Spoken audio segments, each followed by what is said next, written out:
Assalamualaikum warahmatullahi wabarakatuh. Saya Maraton Kipte dari kelas 10 PS4, selaku ketua dari kelompok 2 ingin mempresentasikan hasil diskusi kami mengenai cara kehidupan pada zaman Mesolitikum. Kelompok kami terdiri dari 7 anggota, antara lain saya sebagai ketua, Fifadi sebagai wakil, Ratih, Syahla, Afifah, Fajar, dan Kaisar sebagai anggota. Kehidupan sosial dan cara bertahan hidup. Untuk kehidupan sosial, kaum wanita tidak banyak terlibat dalam perburuan dan lebih banyak berada di sekitar gua-gua tempat tinggal mereka. Sedangkan untuk cara bertahan hidup masih sama dengan zaman sebelumnya, mereka masih memenuhi kebutuhan keseharian dengan mengumpulkan makanan dan juga berburu. Tapi pada zaman ini manusia lebih cerdas dibandingkan dengan zaman sebelumnya. Dan mereka juga mulai bercocok tanam walaupun dengan cara yang masih sederhana. Tempat yang mereka pilih untuk dijadikan tempat tinggal umumnya berlokasi di gua-gua dan tepi pantai, sehingga di lokasi tersebut banyak ditemukan peninggalan kebudayaan pada zaman Mesolitikum. Manusia purba pada zaman ini juga masih menggunakan alat-alat yang terbuat dari tulang dan tanduk hewan untuk digunakan dalam kehidupan sehari-hari seperti pada zaman mengumpulkan makanan di zaman Paleolitikum.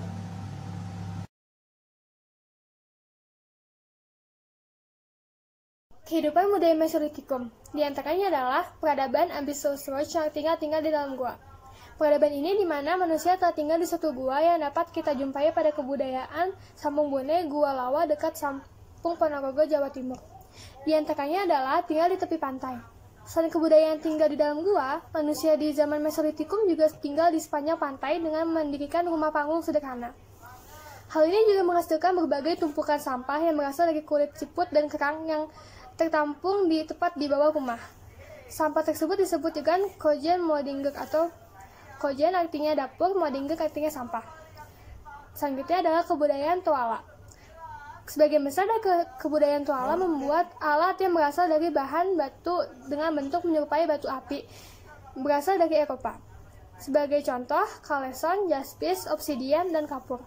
Berbeda dengan Baskon Holbein, penemuan ini akan menguburkan orang yang meninggal di dalam gua dan pada saat tulang mayat telah mengering akan diambil kembali dan diberikan kepada keluarganya sebagai bentuk kenang-kenangan. Pada umumnya, kaum perempuan pada masa itu akan menggunakan tulang tersebut sebagai kalung. Kehidupan ekonomi masih bergantung pada alam, hidup berburu di dalam hutan, menangkap ikan, dan mengumpulkan makanan seperti umbi-umbian, buah-buahan,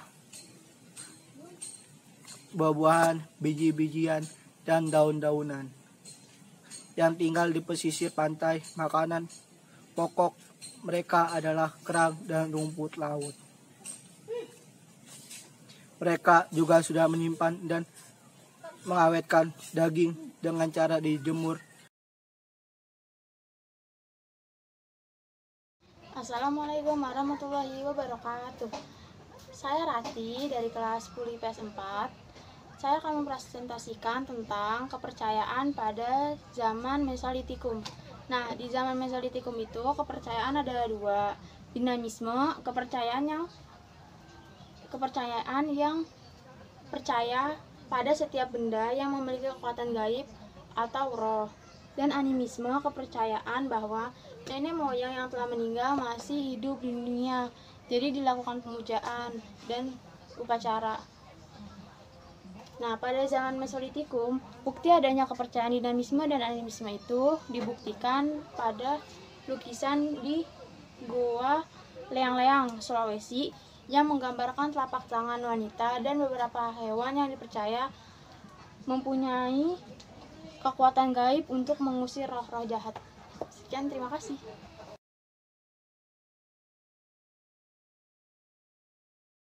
Assalamualaikum warahmatullahi wabarakatuh. Perkenalkan, nama saya Afifah Nurtiana Nadila, absen ketiga kelas 10 IPS 4. Saya akan menjelaskan hasil kebudayaan pada masa Mesolitikum. Setiap peninggalan satu masa atau suatu kelompok makhluk hidup pasti akan meninggalkan jejak, entah itu banyak atau sedikit. Yang pertama adalah gunung sampah pantai atau Kejoken Modinggek. Pada masa Mesolitikum, manusia pada zaman itu yang menempati pantai sebagai tempat tinggalnya, ia akan meninggalkan tumpukan cangkang, kerang, atau siput di pantai. Yang kedua adalah kapak Sumatera. Banyak ditemukan di wilayah Sumatera. Kapak ini merupakan kapak genggam, namun memiliki bentuk yang berbeda dengan kapak pada zaman Neolitikum. Kapak ini banyak ditemukan di pesisir pantai. Gunanya kapak ini adalah untuk menghaluskan biji-bijian, membuat bahan cat berwarna merah, lalu memburu hewan buruan, menumbuk serat pada pohon-pohonan, dan pastinya salah satu untuk melindungi diri dari bahaya hewan buas. Mungkin itu saja yang dapat saya sampaikan, kurang lebihnya mohon maaf. Wassalamualaikum warahmatullahi wabarakatuh.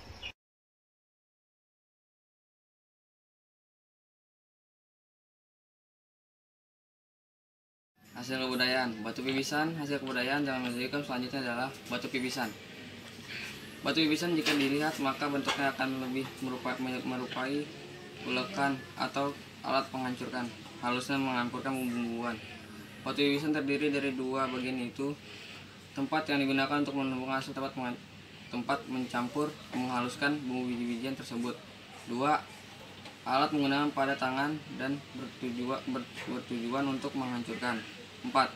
Kampak pendek. Kampak pendek yang saat ini dibentuk lebih kecil dari kampak genggam, kira-kira atau setengah dari kampak genggam. Kampak ini berbentuk setengah lingkaran.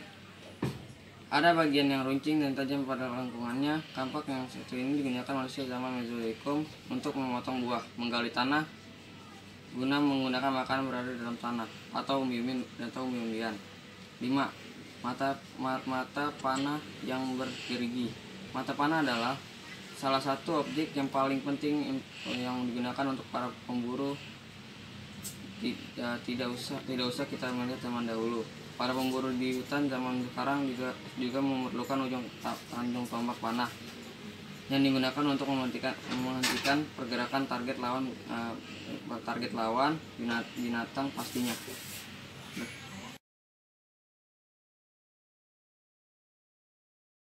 Manusia yang hidup pada masa Mesolitikum. Manusia purba pada zaman Mesolitikum memiliki kecerdasan yang lebih tinggi dibandingkan dengan manusia purba pada zaman Paleolitikum. Salah satu jenis manusia pendukung zaman Mesolitikum adalah bangsa Melanozoid. Bangsa ini menyerupai nenek moyang orang Sakai, Eata, Aborigin, dan juga Papua. Sekian yang dapat kami sampaikan, kurang lebihnya mohon dimaafkan. Wassalamualaikum warahmatullahi wabarakatuh.